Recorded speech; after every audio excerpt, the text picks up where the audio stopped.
గుంటూరులో మూడో ప్రపంచ తెలుగు మహాసభలు వైభవంగా కొనసాగుతున్నాయి.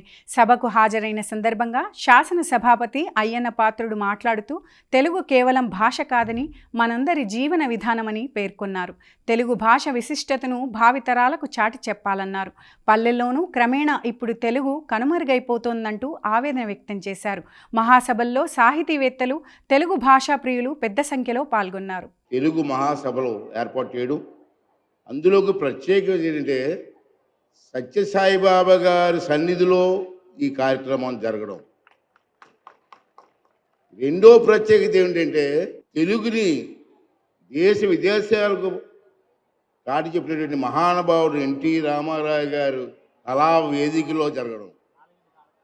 ఇంకో మూడో విశేషం ఏంటంటే పెద్దలు, ఎంతోమంది న్యాయమూర్తులు పెద్దలందరూ కూడా ఈ వేదిక మీద కూర్చొని ఈ కార్యక్రమాన్ని జరిపించడం చాలా ఆనందంగా ఉంది.